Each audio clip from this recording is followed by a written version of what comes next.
People always say the moment you face death, your whole life flashes before your eyes. For me, it wasn't my life. It was my mother's silver gown, glittering under ballroom lights while I lay upstairs in a hospital bed, fresh stitches across my abdomen, fighting to stay conscious. And she wasn't a stranger. She was my mother. My name is Lena Ward, and 3 weeks before that night, I received 2 envelopes that would change everything. One was a surgical briefing from Dr. Evelyn Rhodes, stage 2 ovarian malignancy, immediate operation required. The other was written in my mother's handwriting, black tie ceremony. Honoring Dr. Helena Ward for outstanding leadership. The dates circled in red. November 21st. The exact morning of my cancer surgery that I held both papers like they might burn me. One was a lifeline. One was a reminder of where I stood in her list of priorities. When I called her, she didn't even let me finish. Lena, can't you push it back?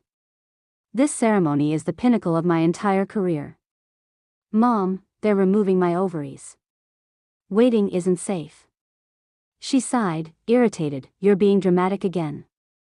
It's probably early stage nonsense. Doctors exaggerate. Early stage nonsense. A 6-hour operation.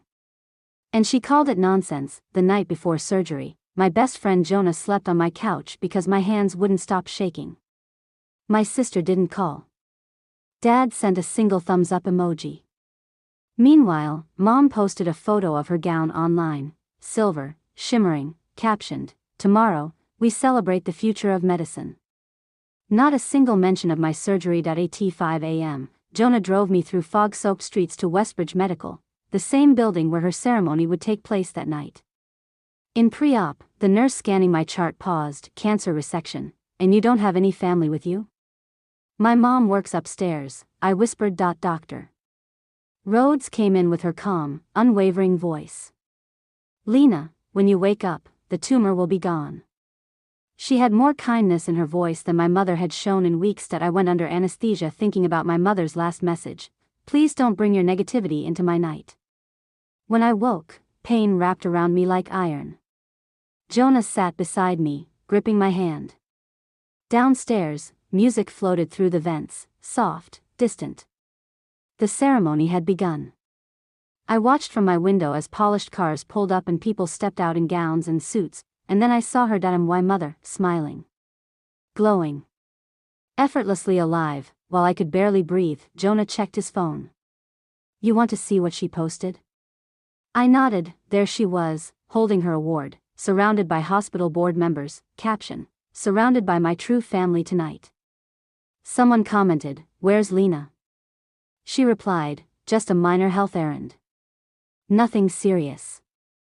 It felt like something inside me finally broke. Around 9 p.m., my hospital door opened. Not a nurse, Dr. Martin Hale, the medical director. His face was tight with controlled anger. Lena, Dr. Rhodes informed me of your situation. I reviewed your chart. Your surgery was not minor. I stayed silent. Your mother was notified of your diagnosis? Yes. And she chose her ceremony instead of being here? Yes. He closed his eyes as if the truth physically wounded him. This is a profound violation, professionally and morally. 10 minutes later, the hallway filled with footsteps. Voices. Urgent, hushed tones. They had pulled my mother out of her ceremony. At 9:40 p.m., my door burst open. She stood there in her silver gown, mascara smeared, hair undone, breathing hard like she'd run a marathon. What did you tell them? She demanded. They're talking ethics violations, suspension, investigations. You humiliated me. I told them the truth. I whispered the truth. That you had a minor procedure? That I had a commitment? That I had cancer surgery, I said softly. That I could have died. You ruined the biggest night of my life over a routine surgery, she snapped. Routine? It was cancer. Don't be dramatic. You always ruin things.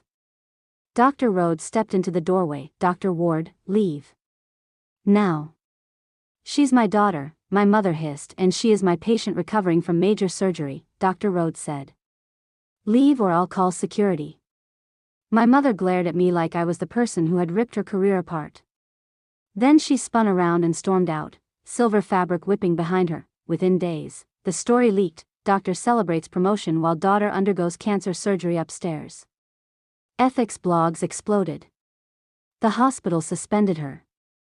Her promotion revoked. Her reputation dismantled piece by piece. She sent me one final message: I hope you're happy. You destroyed me. But I hadn't destroyed her. She had done that herself. That my sister visited days later. Ashamed, I believed her, she said. She always made herself the hero. I never questioned her. 3 months later, Dr. Rhodes declared me cancer-free. Jonah threw me a small dinner, nothing fancy, just warmth and real love. Mom transferred to another hospital in another city. She never apologized. She never asked about my recovery. For a long time, I thought love meant loyalty no matter the cost. I thought a mother's approval was oxygen. But cancer taught me something my mother never did: I deserve people who choose me, not because they have to, but because they want to. Losing her wasn't the tragedy, losing the illusion of her was the blessing. The tumor is gone, the silence remains, and for the first time in my life, I finally feel free.